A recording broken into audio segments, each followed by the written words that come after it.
better wait for a minute, or and if it doesn't come back, refresh your Twitch. But fingers crossed. Oh, we're running so good tonight. Ladies and gentlemen, I am glad that you could join us, whether you're in person, one of the 79 people who are watching on our Twitch stream, or one of the 380 subscribers we have on YouTube watching this match after the fact. My name is Zachary Evans. I'm coming to you from the broom closet in the back of Lost Legion Games and Comics in South Charleston, West Virginia, and this is round 3 of our weekly Friday Night Magic coverage from beautiful downtown South Charleston, West Virginia. The match we have for you right now is, ignore the titles as they are, as I need to update them. But basically, we've got another good matchup for you tonight. Both these players are 1-1. We have 24 players here tonight, down pretty significantly in terms of our numbers here, but it is the holidays. So you can imagine people are busy with other activities and whatnot. Let's talk about who we've got for you tonight. So Drew Scherr is on your left. He's played on the stream before. He has played. He has cast Elder Scale Worm multiple times in previous iterations. He played Bant Pod before rotation. He was on Junk Tokens for a while. He actually won F&M about 6 weeks ago with his Junk Tokens list. He is switched over to Grixis Control.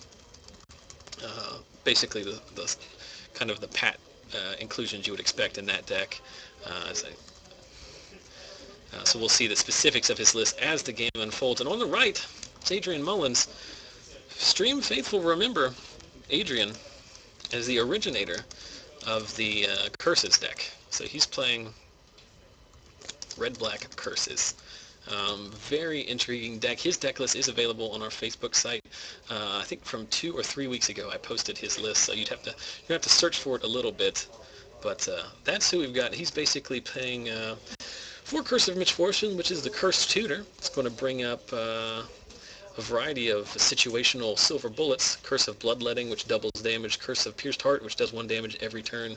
Curse of Death's Hold, which gives all of his opponent's creatures -1/-1.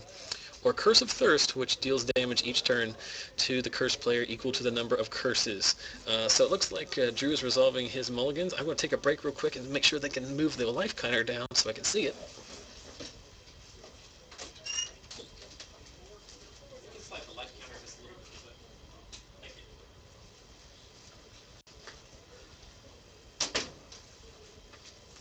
Excellent. All right. So this should be a fun one.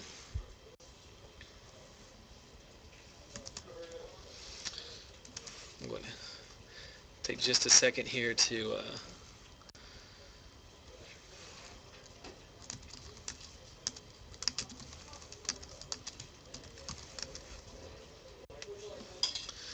so Rakdos Keyrune versus Rakdos Keyrune.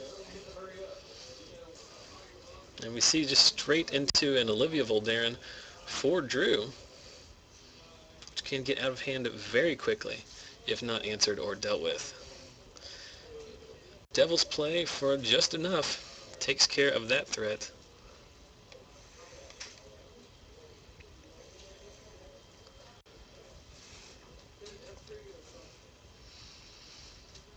So Drew untaps, misses his land drop, sits back on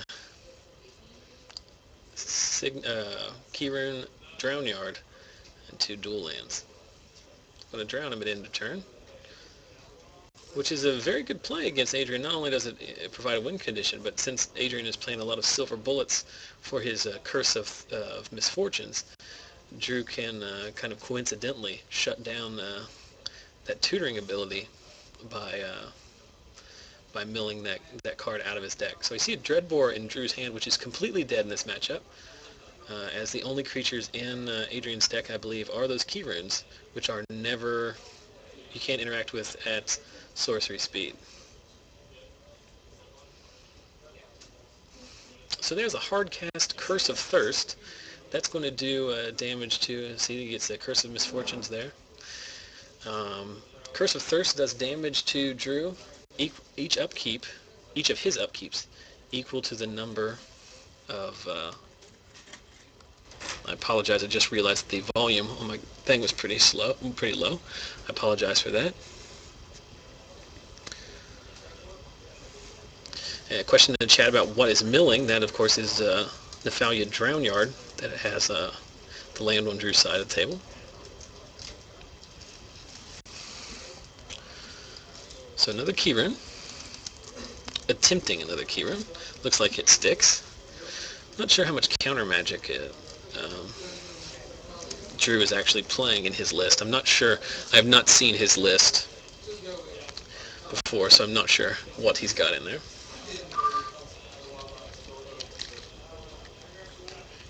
Staff of Nin comes down for Drew. And in this matchup, Adrian has decided he's just going to start throwing his cheap red removal spells straight at Drew.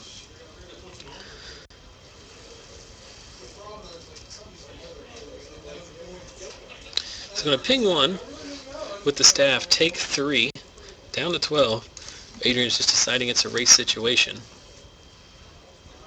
And he's going to Devil's play him for 2. So he's just going to race him. He does have 2 Devil's play in the bin, so it's a 2-turn clock for Drew if he doesn't have counter magic. He will be able to flash back for 4 both times, and with the Curse of Thirst, that will finish him off. So Drew digging for answers. One of those answers potentially Niv-Mizzet, Dracogenius. So with his ping ability, we'll be able to do 8 damage a turn. Not sure it can race the 2 Devil's plays though. He can flash it back for 5 here with the Keyrune. It's gonna get him with Curse to Pierced Heart, I guess, or is this a Searing Spear? I think I'd flash back the Devil's play in this spot.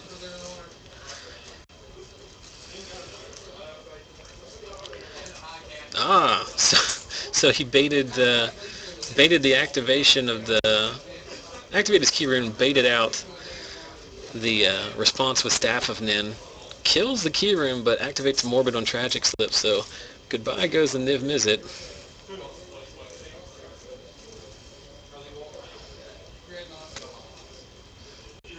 A Searing Spear and a trigger from the Curse of Thirst puts Drew down to 5. And with 2 Slaughter Games for 2 empties Adrian's, or for 1 empties Adrian's hand.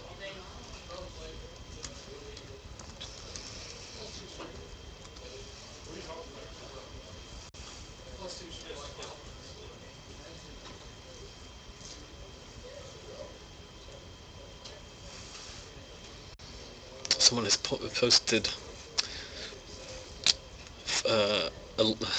someone's posted a funny picture in the chat, which I'm now going to look at. Oh, it's a meme of me. I will save it and humiliate myself after the fact. But in the meantime, Drew did not have a counterspell, in fact, and the flashback to Devil's Play was more than enough to finish him off. So congratulations to Adrian Mullins. He takes the first game, and we head to the sideboards.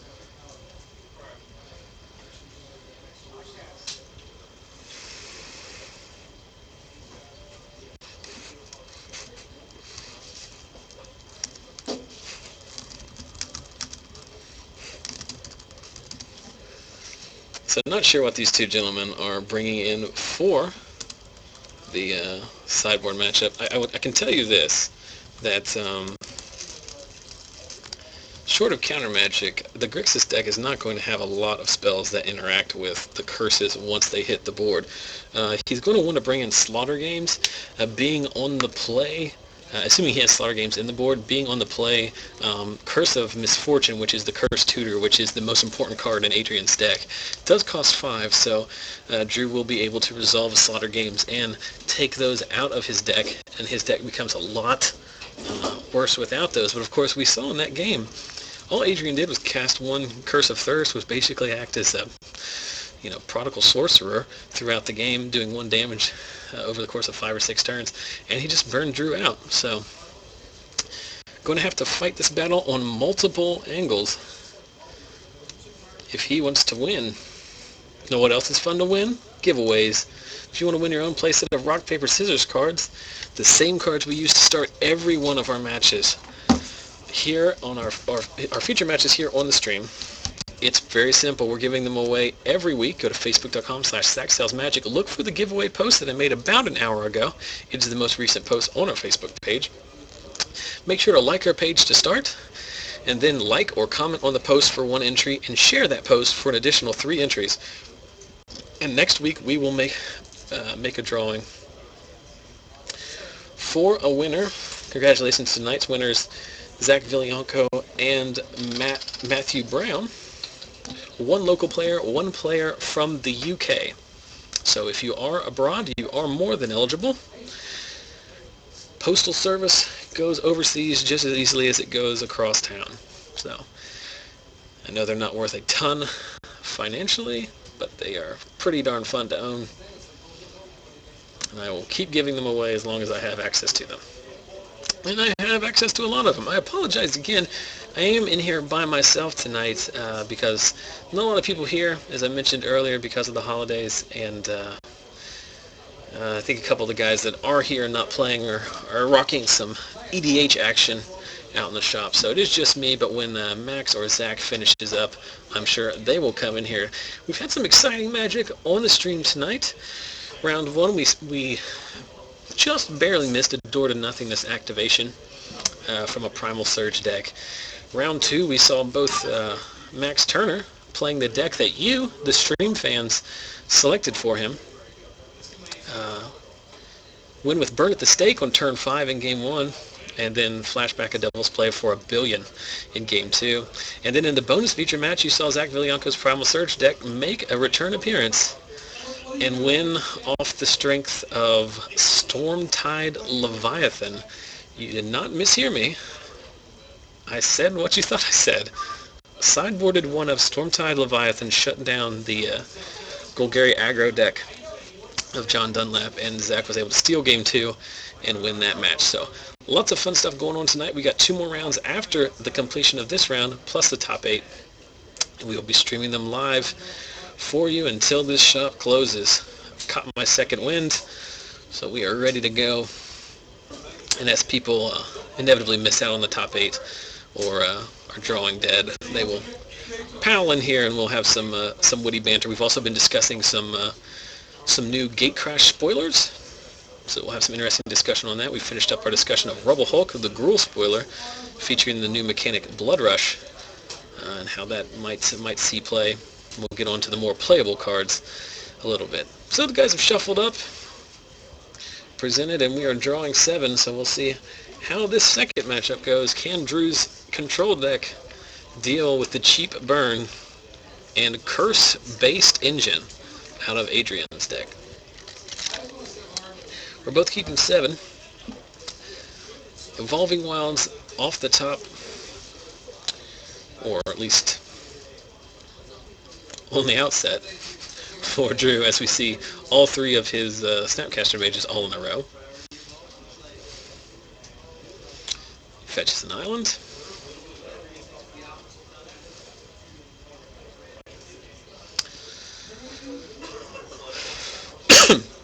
Excuse me. I am getting over a bit of a cold, so I do have a little bit of congestion, so I've got the Barry White voice slightly. A little bit of a cough.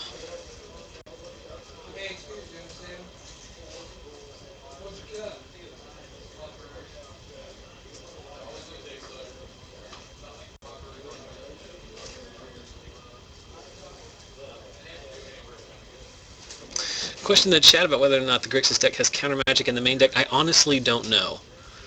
The fact that we did not see any in the first game kind of indicates to me he probably doesn't, but he is playing Snapcaster Mage, so I think he probably has some in there. But we'll just have to see. Ooh, a Slaughter Games from Adrian. Again, we see the the dueling. Not sure what he exiled. He did catch him with something in his hand. So whatever Adrian named, he did connect. You know, these cranial extraction, memoricide, slaughter games effects are always kind of interesting. Because there are some circumstances in which they're very good. Oh, it's Witchbane Orb. Oh my goodness, how good is that? So Witchbane Orb basically says counter target curses deck. And I'm sure Adrian has anti-artifact removal in the sideboard for just these instances. That is pretty crucial there too. Not only did he resolve the slaughter games, but Drew's only playing one, and he had it in his hand, and it was coming down next turn. So pretty brutal slaughter games for Drew there. So he's just going to have to fight this fight the old-fashioned way.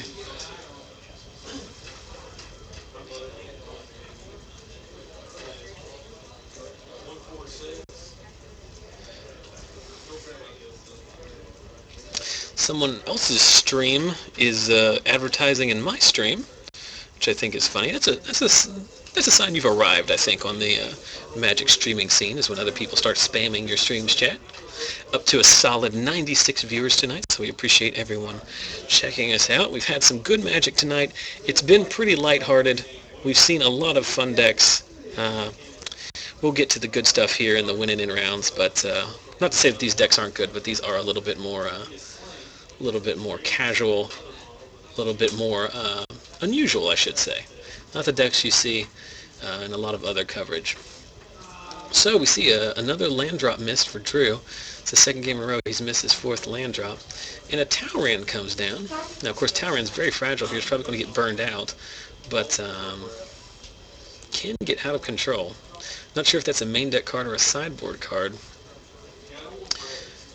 It's I like Talrand a lot in this circumstance, but I don't really like him on turn 4, as Adrian's deck has so many cheap removal spells that can deal with it. Talrand's only a 2/2, so both Pillar and Searing Spear will answer it. Kind of want to play him on a turn 6 maybe.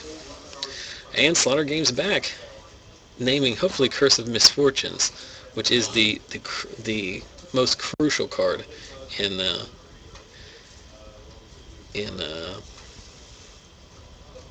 Curse deck. It is the Curse Tutor. So, oh, he didn't name it. He passed by one of them.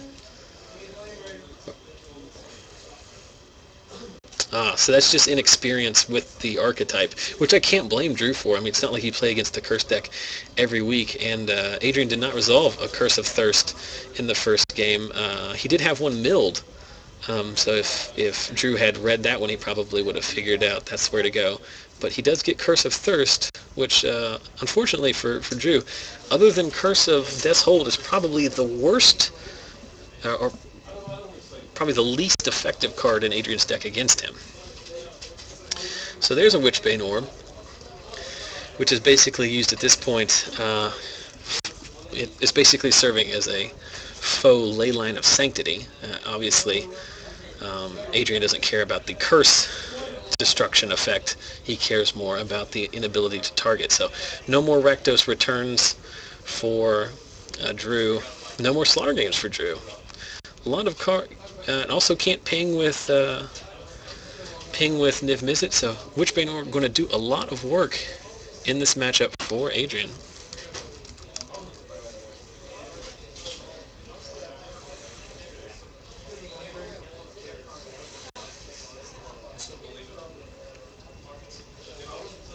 We see a Rakdos Charm come down on the Rakdos Keyrune.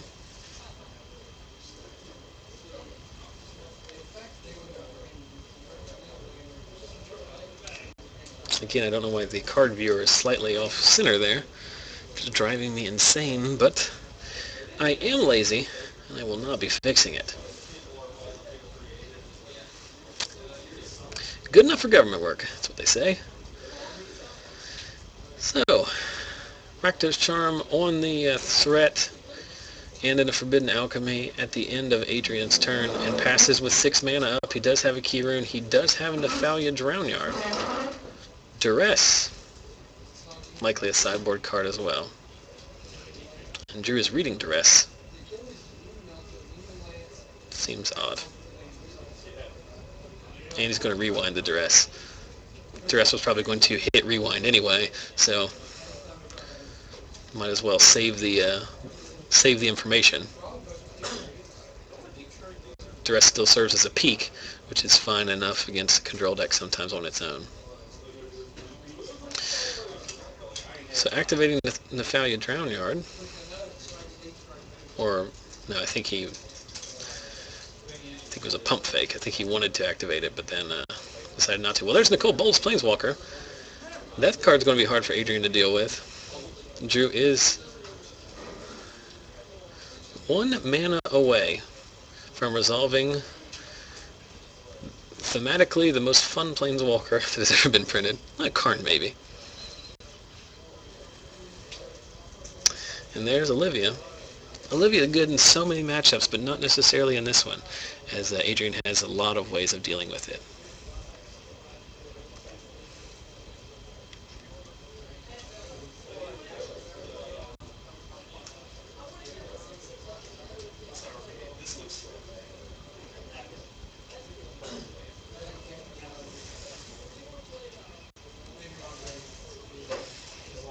And I have banned the first person in the history of my chat. But to be fair, it's the person who is constantly spamming my chat with ads for his own chat.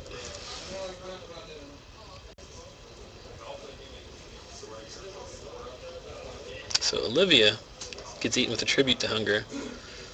Devil's Play gets dissipated. Pretty crucial dissipate as you get rid of both halves of the Devil's Play. So he doesn't have a land, but we are going to see a Gilded Lotus, so that Nicol Bolas will come down next turn. And he still has the Gilded Lotus is such a great card. I'm glad they reprinted it. Obviously, it's super important for Commander players. It brought the price of that down. But the ability to pay 5 and still have pay 5 and still basically have it only cost 2, as you do get 3 mana back, is pretty functional. That's why a card like Sky Shroud Claim is so good. And there he is, the man, the myth, the legend. Not Adam Vickers, no, it's Nicol Bolas Planeswalker. He's going to up him, destroy target non-creature permanent, choosing the Witchbane Orb.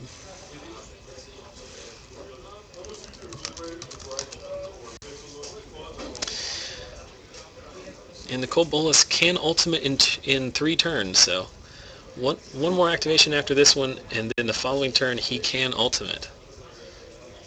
So it sends him up to 8 loyalty off this. He won't be -2ing him anytime soon because Adrian doesn't have any creatures. Ooh, a crucial negate for a sideboarded Magma Quake, which was trying to deal with the Nicol Bolas, dealing X damage to all creatures and planeswalkers. Again, Adrian's deck list is available on our Facebook page from a couple weeks ago. I will make sure to post that again after the fact. It's going to be hard for me to find it right now. But Adrian just scoops it up. It's going to be tough for him to beat Nicol Bolas. So for those of you in the chat who are curious about whether or not Drew is running counter magic in his main deck, obviously still don't know how much counter magic is in the main, but he's obviously playing in Negate and Dissipate post sideboard.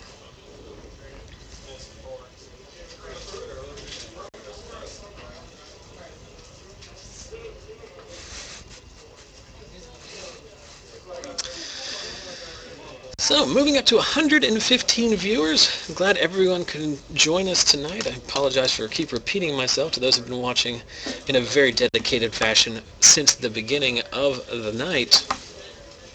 But we've had some good magic going tonight. We have seen Door to Nothingness. We have seen a Stormtide Leviathan hardcast and Road to Victory. We've seen Burn at the Stake combo deck that you, our Facebook fans, selected in our first ever installment of Max Turner Needs a Deck.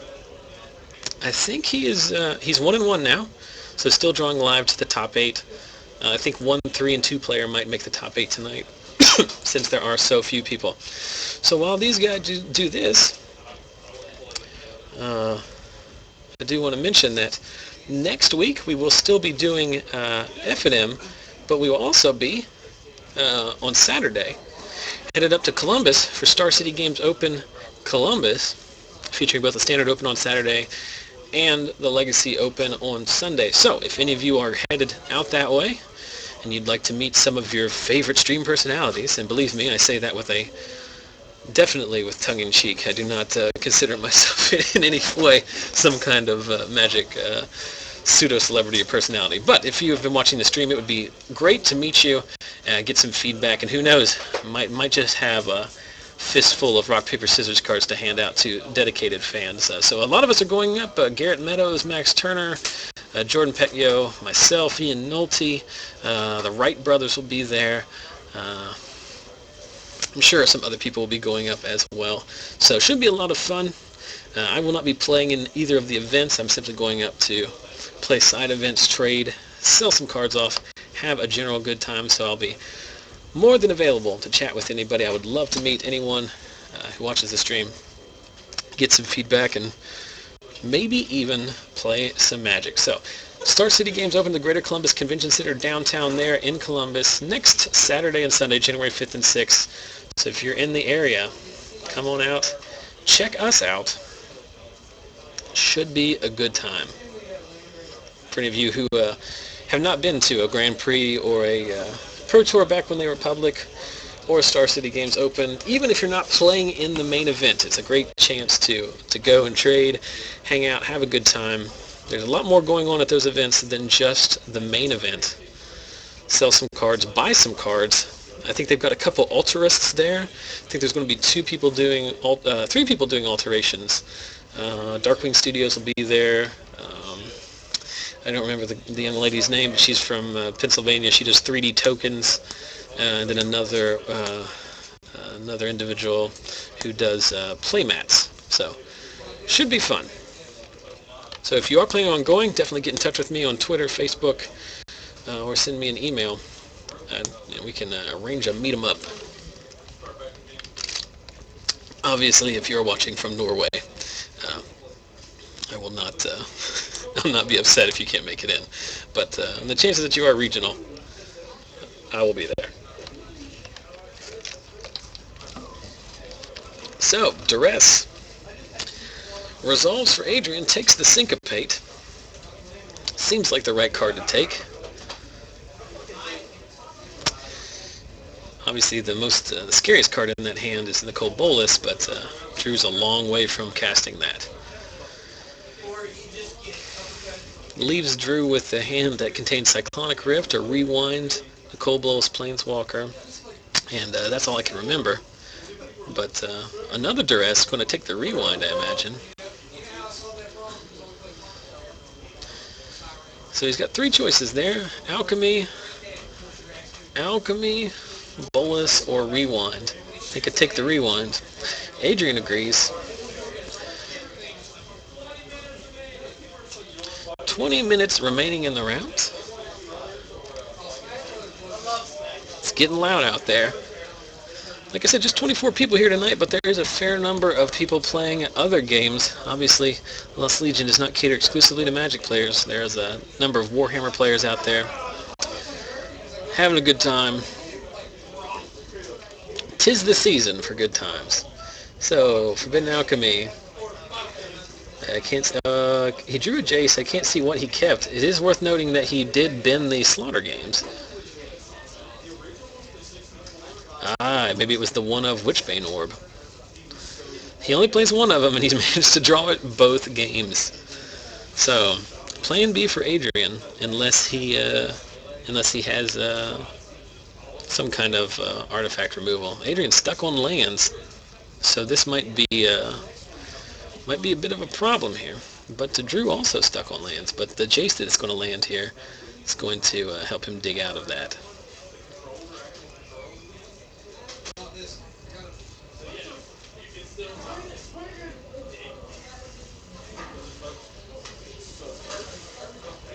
Oh, my apologies to chat participant Rainbow Dash.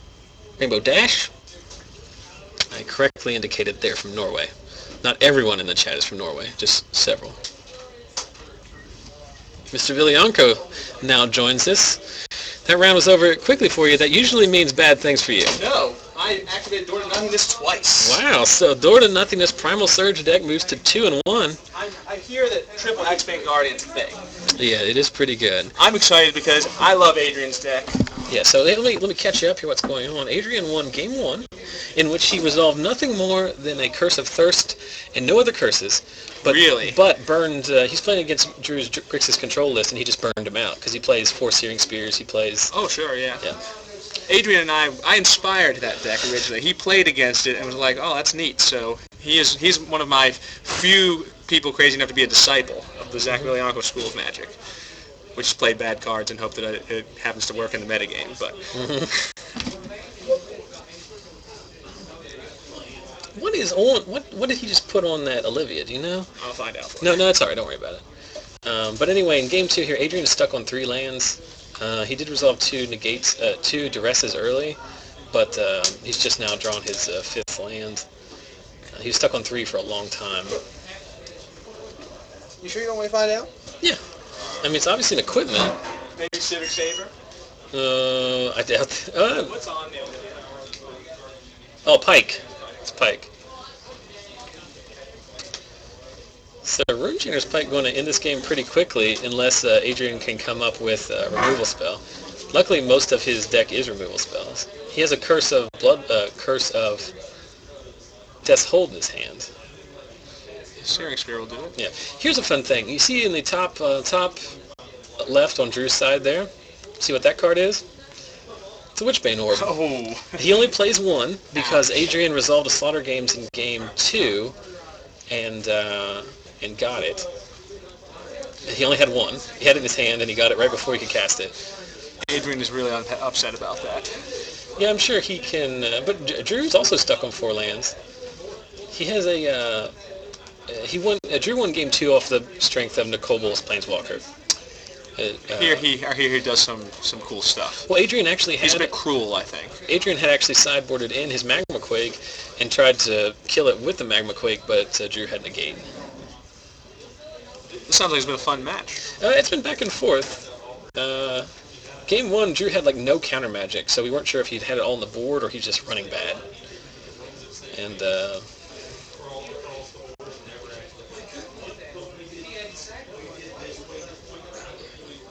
There's some pretty Zendikar lands for Adrian. Of course. Those are both, both of those are Young Park. The mountain at the top is the John Avon, but the other ones are Young Park. Oh, the John Drew running a Young Park mountain and a John Avon island. If there's nothing I know, Zach, it's my Zendikar Full Art lands. Have you seen this book? I have not. Look at the front. Count how many foil Zendikar lands are in this book. You don't have to, but it's several many. I'll do the math for people at home. So Drew resolves I'll give you a piece of tactical advice first of all. Adrian is in trouble because his deck's basically 1 for 1s except for curses, which he gains the advantage on. And so if the game goes too long, he's going to run out of gas. Oh, sure. But he, to be fair, he hadn't planned on running into Witchbane over. Well, also not drawing his 3rd land or his 4th land until like turn 8. So Zach, are you going to go get these signed by the artists so you can be featured on a Magic Arcana someday in the future? No, I just like them. They are beautiful. So a Searing Spear here is pretty good blowout. Magma Quake's the same. I really like Magma Quake out of the sideboard of this deck. Well, I wonder why Magma Quake doesn't see more play, but I guess that's because most of the control decks are playing a better sweeper because they have access to blue and white. The reason it doesn't see play is because Lingering Souls and Midnight Haunting are in the format, and it doesn't hit flyers, and that's why. Oh, it doesn't? That's why it's.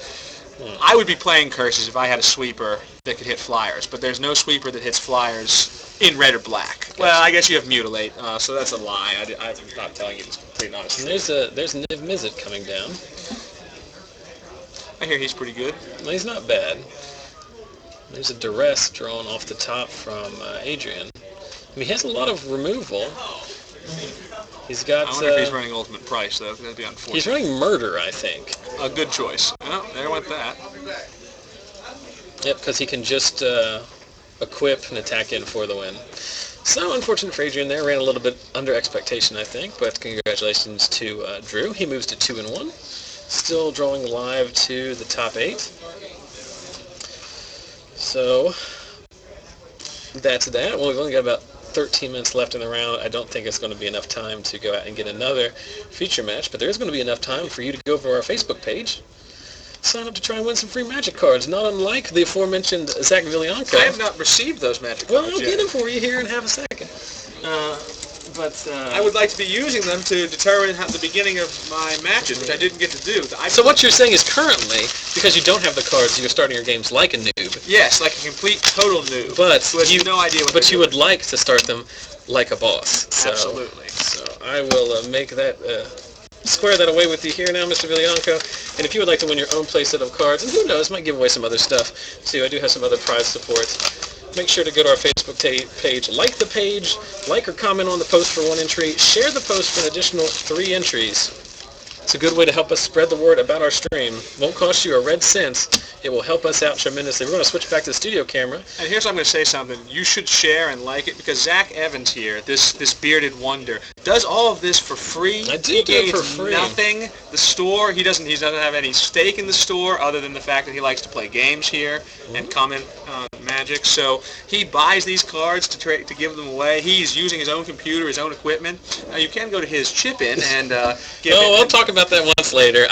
But Zachary Evans is a paragon of virtue who is bringing you this fantastic This guy. Magic experience here. So I'll have to pay you later for this. so give him the thumbs up, like his stuff. Hey, we have people ask me why I do this. It's because it's fun. I'm pouring myself a little hot toddy here. It's just a little bit of. If you like the Facebook page, he posts cool stuff all week, and There's a lot of content on there. As I have said before, I consume a lot of Magic content. I watch a lot of streams, and obviously I'm biased. But if roles were reversed, this wasn't my endeavor. I would both watch this stream, and I would also. I would go to that Facebook page, so it's fun. So let's quit. Thank you for those kind words, but I don't want to bore everyone with love fest on my account. You can interact with people like me on the Facebook page. It's very fun that way too, because Max has been on stream a number of times. He comes in here. He's obviously a very likable guy. He's a fun character. You got to pick his deck this week. You got to pick his deck this week. We'll talk about that a little bit later. We'll have another. We'll start next week for this. We're going to do that every 2 weeks, but the polling will start next week. Sure. We'll start getting ideas for what deck you want to see. You know what deck I want to see him play? What's that? Stuffy Doll. Yes. Red-green Stuffy Doll. Blasphemous Act, Yes. into the Ball of Hell. Oh. And then red-green Ramp. I mean, it's a viable deck. It so. absolutely is. And from the Zach Viglianco School of Yeah, Magic. and so I mentioned earlier, I will take a brief break. Zach, while you were playing Magic, I believe it was Tindra, which is the her chat name on Twitch. She is a young lady, I believe, from Norway. I could be wrong, but I think she is from Norway. She made this instant meme, which I'm now trying desperately to find for you. Which I think everyone will get a fun. You know I love memes. This will be a fun one. That's brilliant. I think I have a very... What's the guy's name? What's That the is character? Gerard Leonidas. Leonidas. I think I have a very Leonidas-y beard. Yeah, better than Leonidas' beard. That's what Leonidas' beard actually looks like. Here's what I got to explain to you. If you are not familiar with my beard, I grow it every winter. I start in the fall, and I don't shave it until... trim. I got no neck beard going on. It's tight. But this year I started a month earlier, and I'm going a month later. So come see me in... It's going to be pretty impressive. Come see me May 1st. I'll be watching the stream up from when I'm up because you will be learning how to be a lawyer. Attempting to So, learn how to be a lawyer. last round we talked about the Gruul spoiler. We are talking about Gatecrash spoilers tonight. So let's move on to a card that's much more standard playable. Talking about Simic? No, we're talking about Boros. Okay. Firemane. I know you're excited about that one right there. I'm excited about the mechanic. I'm excited about Boros in general. I don't know what I feel about this card. Well, okay, because that card's not great. I think it's fine, and it could be. And listen, when I say all these stuff, these are just my opinions. I clearly know that I have no idea what's exactly correct or whatever stuff. Well, no, that's one thing I hate. In the last round we talked about how I hate when people start talking about spoiler season because they speak in definites and they speak in hyperbole. Yeah.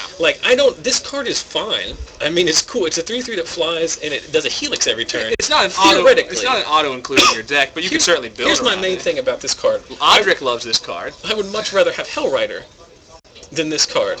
Really? Because Hellrider has haste. That's true. And I think it does basically the same thing. But if they have like a 1-drop or a 2-drop that's very effective, or a guy that makes a token or something like that. So I'm very excited about the Battalion mechanic. Let's talk about the cards. Firemane Angel, 2, a red and a white, gets you a 3/3 flyer with the new keyword Battalion.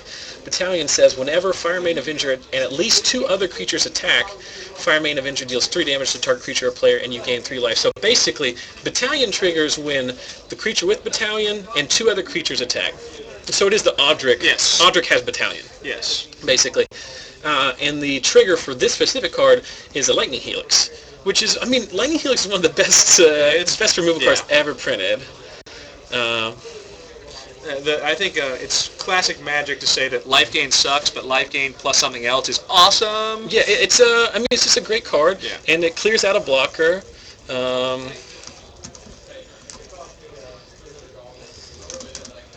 Hold on just a second. Another picture incoming.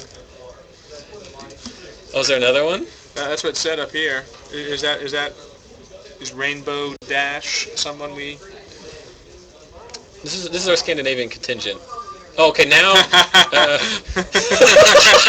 All right, we'll save this one for next round. I'll go ahead and save it. It's good. It's another 300 themed, and this one is big. I had to ban the first person ever on my stream chat because it was someone from another stream who was promoting their own stream. Spamming it. I think you talked a little bit about. Well, no, this happened before, which is spam, but this one was just like constantly over and over again, which is both poor form and annoying. So how have the numbers been doing tonight? Drop the ban hammer. We're up to 106. Okay. Topped off at 115. There are a lot of people streaming right now. You got Void Wonder, you got Michael Hetrick, Dave Williams. The thing is it's Moto Cube time. So all the pros are drafting the powered Moto Cube. But that means that you're fighting through some removal right here. I have some very dedicated fans, so we enjoy doing this, and we enjoy that you're watching it. So what do you think about Battalion in general? I think it's going to be a solid mechanic. I mean, I think it fits the Boros theme of we're gonna come at you with a horde of little guys, and I think once again everything is dependent on what else comes out with it. I mean, if they're only 4 costs and higher stuff with Battalion, it's not going to be decent. But if you've got some little dudes who you can 1-drops, 2-drops that can come at you, I think it has potential to be decent. Yeah, here's the thing about like these kind of cards is that buy your Audric playsets now.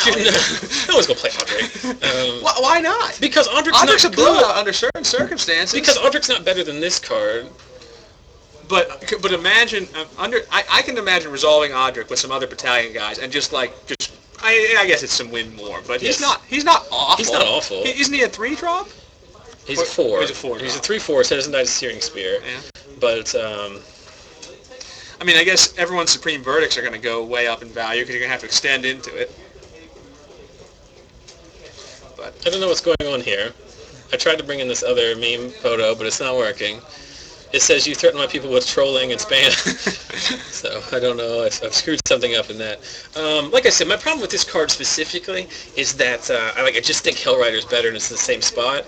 Like I think this card is fine, but like I don't know. Like if I'm on like a super aggro plan, it's hard for me not to play the haste creature. Yeah. And they take advantage of the same thing. Like they have extra. If you've got 3 creatures attacking, like Hellrider's going to do 3 damage. Now you're not going to get the game, but you also have haste. So I think it's just an interesting thing. Again, here's what we need to do in spoiler season. Let's all just calm down and just wait until Hellrider's blockable. That's the one difference is Firemane's got evasion too. So Hellrider might lava spike them once, but then. And again, it should be noted I know nothing.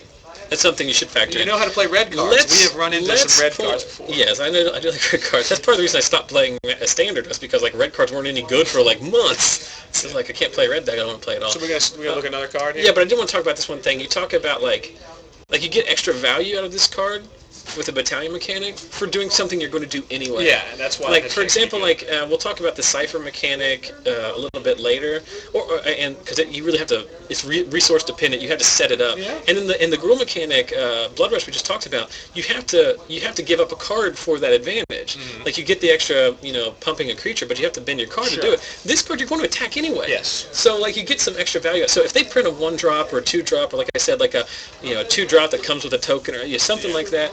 I mean, here's another thing people forget. Red-white tokens was so good at Innistrad. They had to ban Intangible Virtue and Lingering Souls. Yeah. So like that's a real deck. Like Rally the Peasants is actually a pretty good card. Yeah. Hellrider can fit in the same spot. What do you call it? what's the haste tokens that exile? Oh, Thatcher Revolt? Thatcher Revolt, instant battalion right there. Yeah, so it's pretty cool. I think it's really nice. It's nice to see them supporting aggro. Now, if that was target creature, it is. Oh, so actually you can actually just, so it's exactly Lightning Healer. It's not even to player, so you can burn stuff out of the way too. Yeah, you can get rid of the blocker. So I mean, it's a good card. But like I said, I was talking with somebody. I'm saying Hellrider's good, but it's not. This is not Hellrider's certainly not strictly better than. No. It's different things, and I don't mean to get too caught up on Hellrider, but it's just that kind of thing where this card is fun. We'll see how it works out. But I'd like to tell people, let's just all calm down and wait until the professionals tell us which cards are good and we'll play them, right? I mean, we'll just wait until, half the people who comment on things just wait until whatever wins the standard. I just hope the professionals don't play them so that I can play them. Yeah, so as soon as the professionals play them, I'm not allowed to play them anymore. Exactly. So let's talk about another one. We were trying to do these in the order that they were spoiled on the mothership this week. We already screwed that up. But I got that screwed up, so let's go back and fix it. The first card that was spoiled was Fathom Mage. The first card that was spoiled, period, was Simic Flux Mage, which also had evolved. That was a card that showed up in somebody's Return to Ravnica draft pack. There's a conforce theory out there that happens every time. That they're like secretly planting cards. Yes. It's a brute force viral marketing. Yeah, it happens. So, did anybody in the chat? I was just trying to think of if anybody had. Oh. Yeah, at one point that. What is it? Grey Jin points out it's like the 4-drop spot in Standard is so crowded anyway. Yeah. You got Restoration Angel, you've got Hellrider, you've got this, you've got Audric. There's a lot of stuff in there. But anyway, we'll quit talking about that. Let's talk about Fathom Mage. This card right here, at least in the local community and on the other message board for the other store, that's regional. Following the discussion on there, this one was very heated debate. So let's talk about Fathom Mage. It's a Simic card, 2 green and a blue with the Evolve mechanic. And it basically says, Evolve says whenever a creature comes into play, if that creature's power and toughness is bigger than Fathom Mage's power, or toughness, you get a +1/+1 counter. So what's interesting about that is at first I thought it was just power. I didn't read the card. It's also toughness, so it triggers on both things. So you can play your your giant walls or whatever. I'll say giant will trigger everything. So that seems very interesting. But this card is effectively good because it gets +1/+1 counters because of the Evolve. But whenever a +1/+ counter is put on it, you get a draw card. So this is very on theme. Card-wise for Simic. My graph deck's going to be just you think of the Simic cards from the past. You've got, this card reminds you most of Cold Eye Selkie, which draws based on the damage it does to somebody. Edric, Spymaster of Tress, is also very similar. A Simic thing is very draw heavy. It's some kind of trigger or combat related. So it's right on theme. I don't know. If you compare this card to Squadron Hawk, this card is embarrassing. You know what I mean? Because Squadron Hawk lets you draw 3 cards for 2 mana, and it basically did the same 4 power. But this card is on the base. This card is a 1/1 for 4, and I'm not sure that the decks that want to play this kind of card really want to be doing this. That's if he was. I think he had to be cost 4. They had to be 4 mana because if he wasn't 4 mana, he'd be really, really good. And it has to be a 1/1, otherwise the Evolve is not that great. Unless he was maybe 04. Well, 04 would be really good. Oh, yeah, it'd be great. Here's what I'm thinking. There's going to be a lot of people trying to live the dream with pump spells that happen to put counters on it. If you increasing savagery is the nuts. Everyone knows that our aggro decks are looking to. +5 1/1 counters and draw 5 cards. That's the dream of every mono green player. Out there. Joking, obviously, but I think that has a chance to be good, but it's not breaking the format. No, I think Evolve is really good. I think if they print a tempo card, a 2 or 3 drop paste card that you can it basically serves as Wall of Blossoms, Wall of Omens spot. I think that's gonna be really good. Yeah. But I don't think this card is necessarily good. This card's gonna be really good EDH. This is a commander card. Oh yeah. Absolutely. This is just not. I think the Rubble Hulk is a commander card. I think this is a commander card. I think the Firemane Angel or whatever that thing was we just talked about. I think that's a standard card. Oh yeah. You can get there. Now speculation. What do you think that whatever that Merfolk guy who's going to be in charge of Simic's going to do? Is he going to have Evolve? And if so, it wouldn't make sense for him to have Evolve unless he was tiny. I think he might not have. Well, I have no idea. You're talking about. I'm just speculating. Well, yeah, no, the guild leader. The guild leader for Simic is a Merfolk because Simic is Merfolk is going to be pushed that way. And so now it is. And so the question is, how is he? They're obviously going to print a gold card that is him. Do you know what his name is? I can't remember. It doesn't matter. I should know, but I can't. But you're right. I doubt that he will have Evolve so much as he might put counters on things. You know, that seems to also kind of... Because Evolve is like a 2... It's a 2... Well, not put a counter on thing, but maybe it makes tokens or something. I don't imagine he would be the card that triggers... That gets a lot of benefit from Evolve so much as he might trigger Evolve. Okay. I don't know. We'll have to wait and see. But, you know, Simic is like very popular. We did a poll on our Facebook page this week. Yesterday, I think it was, just seeing what everybody's guild was. Simic, very popular. Yeah, all the guilds with blue are popular. Like, because you like to draw cards. On the, I think on the Mothership they did a poll, and it was, or through your Planeswalker points or something. Is it? And, well, it's number one, but the top 5 guilds are the top 5. Yeah. Is it Azorius, or like yeah. Is it Azorius have more than any other, like, 3 combinations? Well, the top 5 all are the combination with blue. Yeah. So, you know. Yeah. What can you say? And as I've mentioned multiple times, I'm very disappointed because Boros, which is my guild, has the guild symbol, which most references like an ethnic hate symbol. Yes, it is. So I can't, like, everybody else can wear their shirts and their pins and be so proud, and I'm like, I can't wear this and walk through the street with this white power symbol looking thing. So now I want to hear you talk about the Dimir card. Well, I don't know if we have time. You might have to come back for the next round because we are out of time here in the round, and I don't want to half start talking about it because I have a lot to say yes, about that I think card. We disagree about the Dimir card. So we still got the Orzhov card, which features I like the Orzhov card. I like the art of the Orzhov card. Basically, the Orzhov card turns everything into Blood Artist. It's Blood Artist, yeah, everything.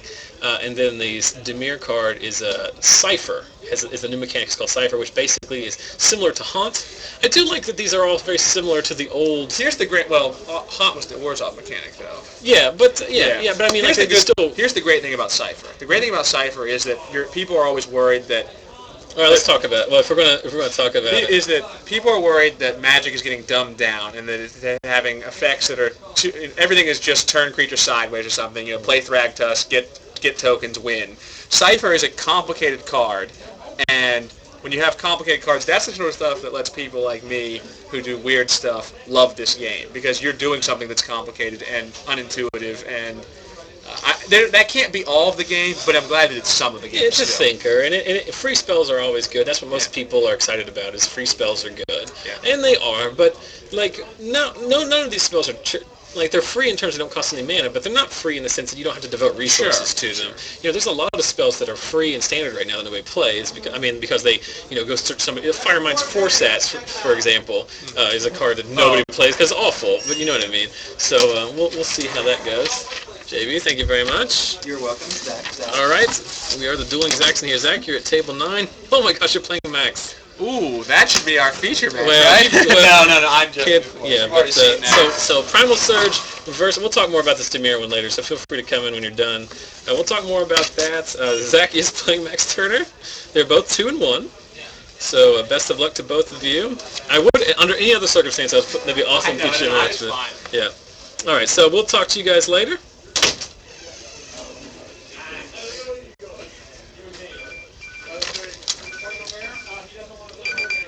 And I am getting a phone call. But anyway, we'll take just a brief break. I'm going to step outside, find your round 4 feature match, and we'll be right back.